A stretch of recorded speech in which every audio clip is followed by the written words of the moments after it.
বৃষ্টি ভেজা এই রাতে তোমাকে কাছে পেতে ইচ্ছে করছে। আজ রাতে আমার সাথে থাকলে কি তোমার খুব বেশি ক্ষতি হবে? আমার কতটা ক্ষতি হবে জানি না, তবে তোমার অনেক বদনাম হবে। এই বদনামের ভয়েই তো এতদিন তোমার থেকে দূরে ছিলাম। কিন্তু কি লাভ হলো? মিডিয়াতে এখনো তোমাকে আর আমাকে জড়িয়ে কত রকম বাজে কথা ছড়ানো হচ্ছে। মিডিয়াতে কি মিথ্যা খবর প্রকাশ হচ্ছে? তারা যা বলছে তা কি সত্যি না? তুমি মিডিয়াতে কাজ করো, তাই তোমার চোখে কখনো মিডিয়ার ভুল ধরা পড়ে না। আমার অনেক দেরি হয়ে যাচ্ছে, আজকে আসছি, আবার দেখা হবে। রাশেদ চলে গেল, আর আমি চুপচাপ দাঁড়িয়ে রইলাম জানালার পাশে। বৃষ্টির মতো পানি পড়ছে আমার দু চোখ দিয়ে। আমার এই কান্না কেউই দেখছে না, আমি একাই কেঁদে চলেছি নীরবে। আজকের তাজা খবর, নায়িকা ইতিজার বাসায় গভীর রাতে দেখা গেছে মিডিয়ার একজন নামকরা সাংবাদিক রাশেদকে। বৃষ্টির দিনে তারা বন্ধ ঘরের ভেতরে কি করছিল সেটা নিয়েই এখন সবার মনে প্রশ্ন।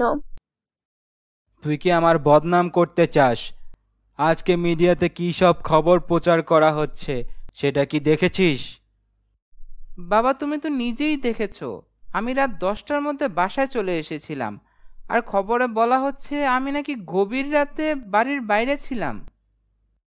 মিডিয়ার লোকেরা একটু বাড়িয়ে বলে ঠিকই, কিন্তু তোর কোনো দোষ নেই, এটা আমি কোনোভাবেই মেনে নিতে পারছি না। নিশ্চয় তুই নায়িকা ইতিজার বাসায় গিয়েছিলি। বাবা, আমি একটা কাজে সেখানে গিয়েছিলাম, কিন্তু মিডিয়াতে সেটাকে খারাপভাবে দেখানো হচ্ছে। একটা কথা তোকে পরিষ্কার জানিয়ে দিতে চাই, কোনো সিনেমার নায়িকা এই বাড়ির বউ হয়ে আসতে পারবেন না, আর ইতিজার মতো নষ্ট মেয়ে তো অবশ্যই না। এটা আমার শেষ কথা। গত রাতে আমার সাথে থেকে গেলেই পারতে। খবরে তো ঠিকই বলা হচ্ছে তুমি নাকি গভীর রাতে আমার বাসায় ছিলে।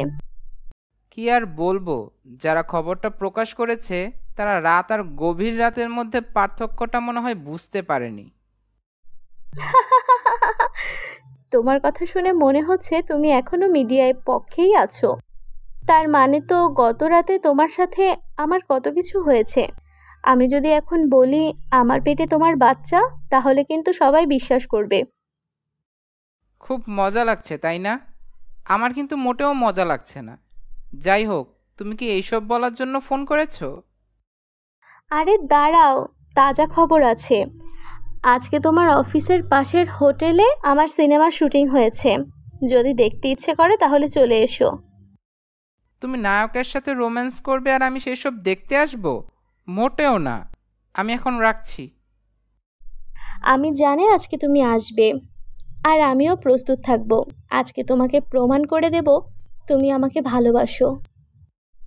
স্যার, আপনি এখানে আমার সাথে দেখা করতে এসেছেন? আমার তো বিশ্বাসই হচ্ছে না আপনার মতো এত বড় সাংবাদিক আমার সাথে দেখা করতে এসেছে। আমি তোমাদের সাবধান করতে এসেছি। ভবিষ্যতে যদি আমার নামে ভুল খবর প্রকাশ করো তাহলে তোমাদের চ্যানেলের 12টা বাজিয়ে ফেলবো।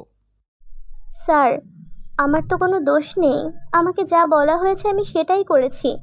আমি তো স্পটে গিয়ে খবর সংগ্রহ করি না। আমাকে মাফ করে দিন।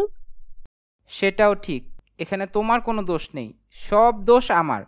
আমি গিয়েছিলাম নায়িকা ইতিজার বাড়িতে, এটাই আমার দোষ। আমার সিনেমার শুটিং চলছে, নায়ক আমাকে কোলে তুলে নিয়েছে, আর রাশেদ দাঁড়িয়ে দাঁড়িয়ে আমার রোমান্টিক দৃশ্যগুলো দেখছে। ব্যাপারটা কিন্তু জমে গেছে। আরে এটা আমি কি দেখছি? বিখ্যাত সাংবাদিক রাশেদ আমার সিনেমার শুটিং দেখতে এসেছে। আমি স্বপ্ন দেখছি না তো? মজা করছো আমার সাথে? নায়কের সাথে তোমার এইসব দৃশ্য দেখার জন্যই কি আমাকে ডেকেছিলে?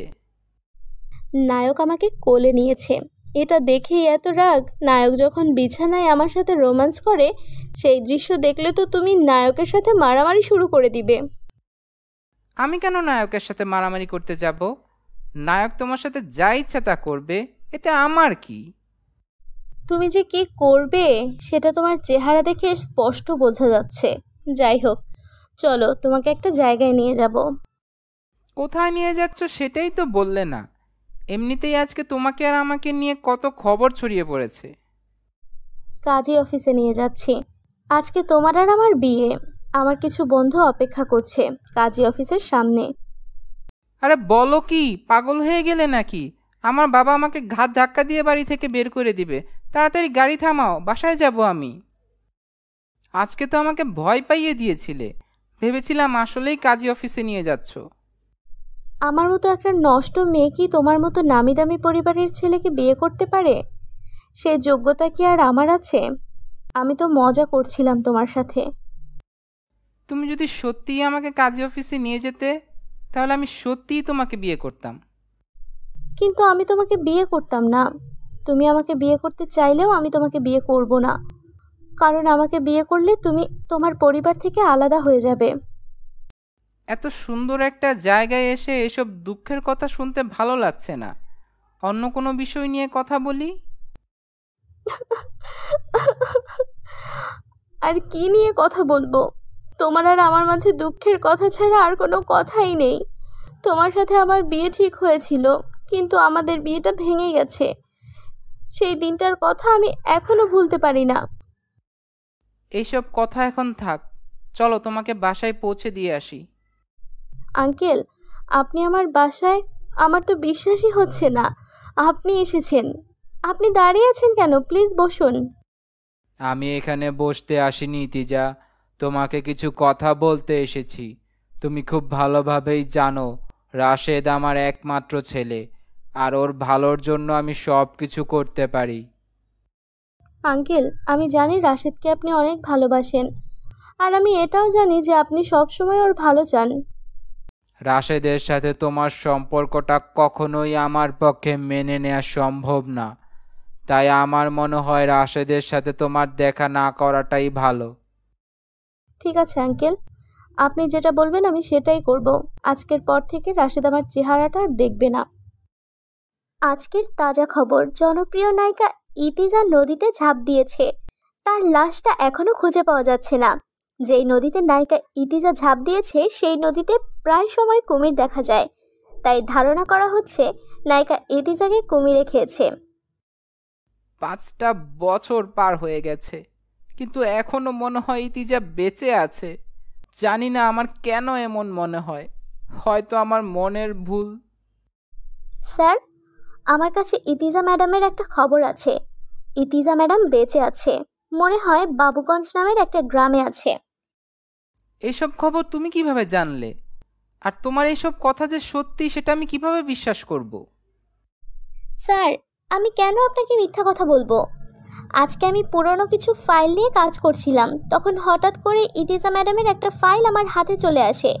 সেখানে স্পষ্ট লেখা ছিল, আপনার বাবার অনুরোধে ইতিজা ম্যাডাম নিজের ইচ্ছাতে মিডিয়া জগৎ ছেড়ে দিয়েছে আর আপনার থেকে দূরে চলে গিয়েছে। বাবা, ইতিজা কোথায়?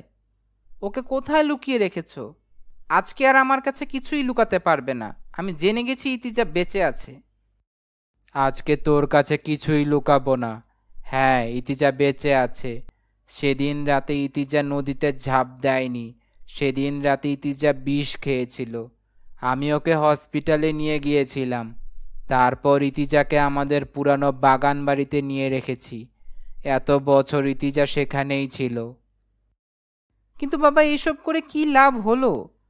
ইতিজাকে এত বছর সবার চোখে আড়ালে রেখে কি লাভ হলো? আমি তো তোমার কথা মতো ইতিজাকে ছেড়ে দিয়েছিলাম, তবুও তুমি কেন ইতিজাকে এত বড় শাস্তি দিলে? আমি চেয়েছিলাম ইতিজা আমাদের বাড়ির বউ হবার যোগ্য হয়ে উঠুক, আর সেই জন্য ইতিজার নামটা মুছে দিতে চেয়েছিলাম মিডিয়া জগৎ থেকে। এখন আর মিডিয়া জগতে ইতিজাকে নিয়ে কোনো কথাবার্তা হয় না, সবাই ইতিজাকে ভুলে গেছে। তুই আমাদের পুরানো বাগান বাড়িতে যা, ওখানেই ইতিজাকে পাবি। আজকের তাজা খবর, জনপ্রিয় নায়িকা ইতিজা এখন রান্না করছে। 5 বছর পরে তাকে খুঁজে পেয়েছে রাশেদ। অনেক কেঁদেছ, আর চোখের পানি ফেলতে হবে না। আমি এসে পড়েছি, তোমাকে আমার সাথে নিয়ে যাব। বাবা নিজে আমাকে পাঠিয়েছে তোমাকে নিয়ে যাওয়ার জন্য। আজকের এই দিনটার জন্য অপেক্ষায় ছিলাম 5টা বছর। আজকে আমার জীবনের সব স্বপ্ন পূরণ হয়ে গেছে। আমাকে মাফ করে দাও রাশেদ। তোমার কথার অবাধ্য হয়ে আমি সিনেমায় অভিনয় করতে শুরু করেছিলাম, আর সেই জন্য তোমার আর আমার বিয়েটা ভেঙে গিয়েছিল। আসলে আমি বুঝতে পারিনি, ভেবেছিলাম জনপ্রিয় নায়িকা হলে আমি অনেক সুখে থাকবো, কিন্তু এত বছরে আমি বুঝেছি তোমার ভালোবাসা ছাড়া আমি কখনো সুখে থাকতে পারবো না।